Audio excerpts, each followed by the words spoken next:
Hello, my fellow handicappers. This is Weekend Handicapper from weekendhandicapper.com. In this video, we are going to provide picks and analysis for the 2021 Gotham Stakes at Aqueduct, a race that is on the road to the Kentucky Derby. And we got 3 Derby prep races this weekend. So we got another action-packed weekend of racing, just like we did last weekend with the Fountain of Youth and the Southwest and the John Battaglia Memorial Stakes. Pretty much that was pretty formful. You had Essential Quality taking care of business in the Southwest. The Greatest Honor looked impressive in the Fountain of Youth. Did finally get a price in the John Battaglia Memorial Stakes at Turfway Park. So there was a little money to be made, I guess. But it was pretty formful.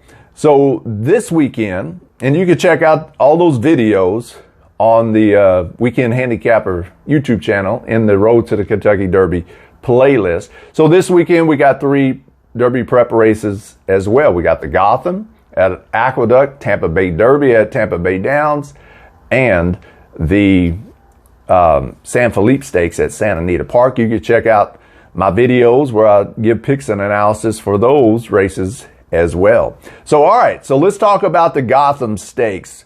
Field of 8, going a mile, race number 9 on Saturday, March 6th. Should be going off around a little after 5 o'clock. You're going to have pretty much all these prep races within the same hour. So it should be a nice, fun hour of big-time stakes action.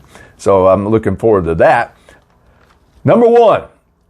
Atlantic Road, 10-1 for Todd Pletcher. Todd Pletcher has been disappointing me in these Derby prep races. Just doesn't seem like it's been going well for him in these particular races. I'm not saying as overall in his races that he has horses in. I'm just saying these Derby prep races. Draws the rail, does Atlantic Road, so that's a plus at Aqueduct. Unless there's some big speed bias, though, I don't think this horse is going to win.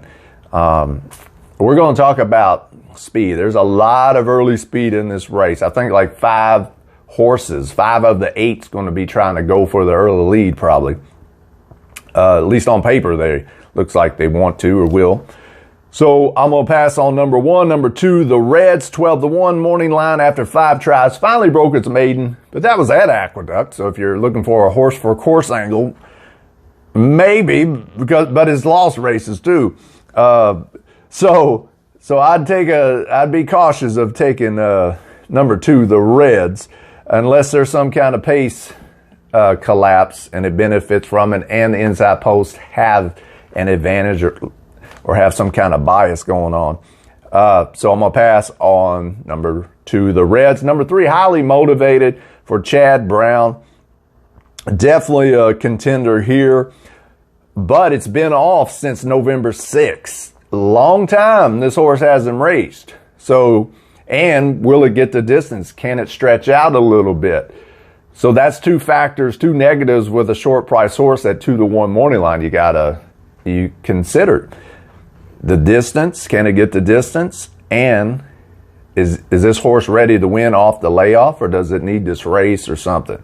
So that's the things that keep me up at night. I lie awake at night and just kind of think of these things, ponder these things when it comes to handicap, trying to figure out these races. So at 2-1, you got to be cautious, in my opinion, to take a horse short price and if you're unsure if it could get the distance. But it has a nice 2-race win streak before it went on that layoff from that November 6th race at Keeneland. Now, when I just said there's going to be a lot of early pace probably. This horse is sitting pretty, coming off the front end, all that speed up front. This horse sitting in the catbird seat probably. If it's ready to roll, should benefit from all that pace. So from a pace angle alone, this horse is one you want to pay serious attention to, because it should be in a great spot if all that speed comes to fruition.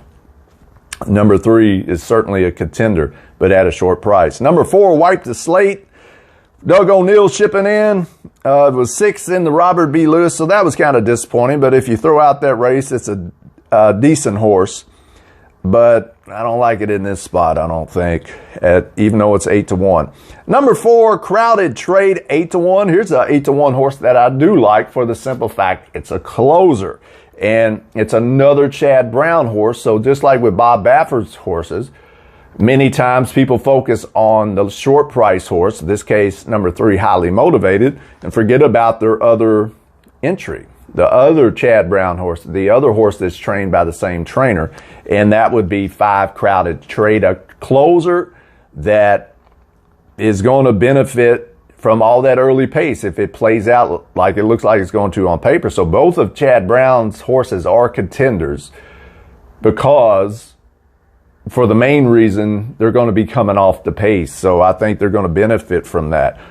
Number 3, Highly Motivated, is 2-1. This horse, number 5, Crowded Trade, 8-1. No brainer which one to choose. In my opinion, it's 1 for 1. It could be a good horse. But it's hard to know a horse's running style when they only raced one time, right?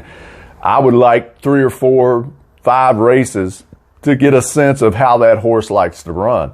So even though this horse is a closer based on that one race, we can only assume it's going to repeat that running style.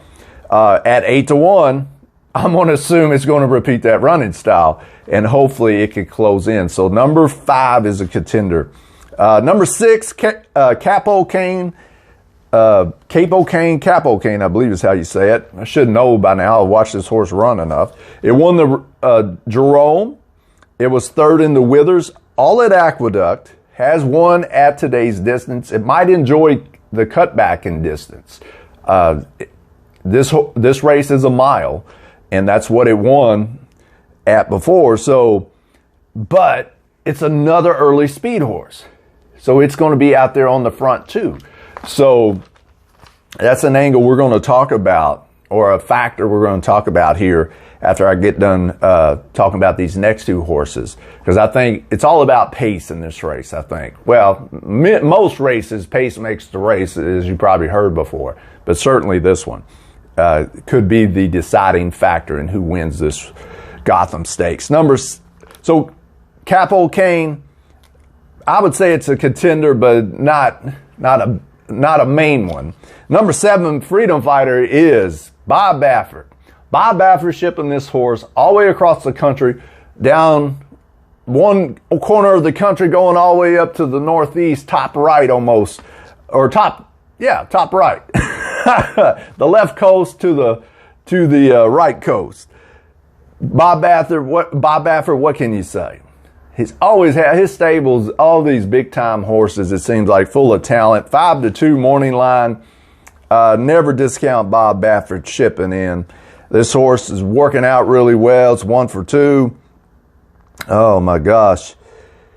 The only thing is, like I've been saying, it's another early speed horse. So do you bet these early speed horses, or do you favor horses that are coming off the pace?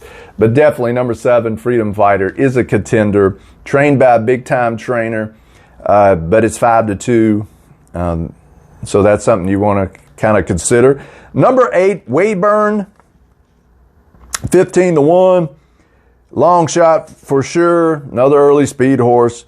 So it won last time out and has had a decent workout but probably going to be a victim of the pace. And that's what you're hearing me say all the time. So how am I going to bet the Gotham Stakes at Aqueduct? Man, I think you start with the pace. You start with the pace. You got so many early speed horses in this race that it isn't funny. So what you got to look for is, well, not look for, but you got to consider, all right, if I have about 5 horses going out to the early lead, does that mean that all those are going to stay up front and not wear each other out, and that's pretty much going to be how they go around the track? Or is it typically, it means that much speed is going to favor horses coming off the pace? So it's just a very, very difficult thing to kind of decide on.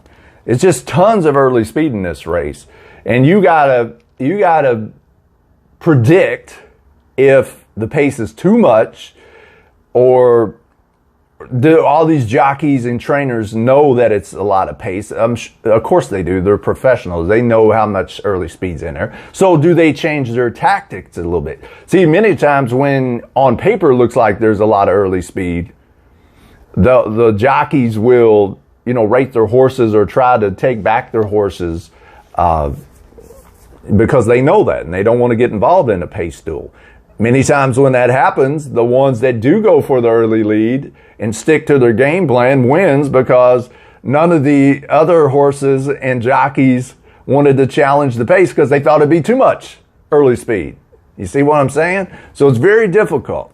But I'm always gonna, even though, I've lost many a times trying to use this angle because I thought it was going to be so much early speed, but I won enough, and it's based on price, right? So that's why I'm going with the number 5 horse, Crowded Trade at 8-1, because it's 8-1, and hopefully a little higher, maybe a little lower, but still it should be good. I'm hoping that Chad Brown horse can benefit from 5 of the 8 horses going out to the early lead. This isn't one of them, so I'm hoping there's going to be a big pace collapse. But you got some good horses in here. Highly Motivated is another one that's going to set off the pace, hopefully, and be closing at the end, right off the pace. So the 2 Chad Brown horses, I try to stay away from Chad Brown horses, but I think these are sitting really good from a pace perspective. The number 3 Highly Motivated and the number 5 Crowded Trade. Freedom Fighter, certainly a contender, but will it be a victim of the early pace? So what you want to think about is a couple of things. How much you put into that pace scenario, how much credence do you give to it? You're like, Weekend Handicapper, doesn't matter. These are good horses. They'll win no matter where they're at, whatever running style.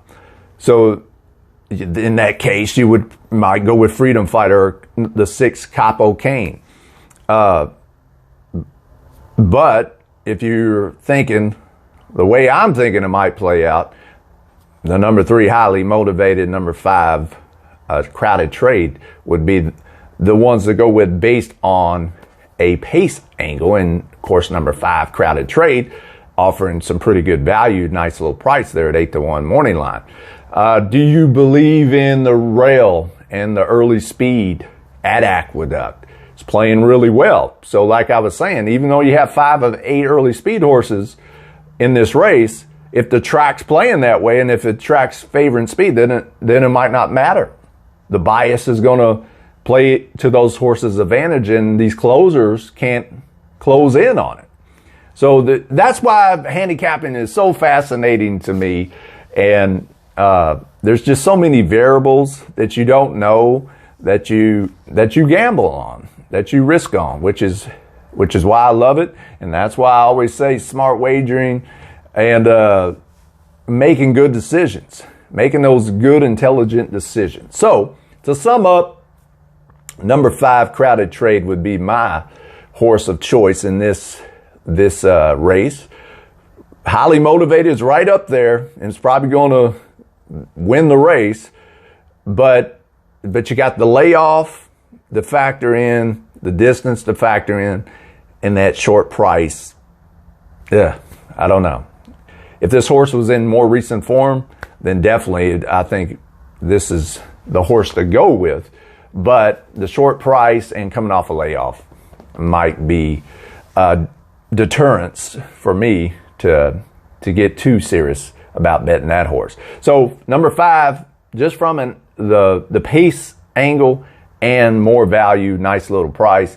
Number 3, Highly Motivated, for sure is a really good contender. Freedom Fighter is too, but I think that one might be a victim of the pace. But Bob Baffert has beat me plenty of times before. So who do you like in this year's Gotham Stakes? I'd love to hear who you like, who you're going with. If you like, leave a comment in the comment section below. Hopefully you have a good day at the track, good weekend at the track, and all those wagers come through for you. And until next time, happy handicapping and smart wagering.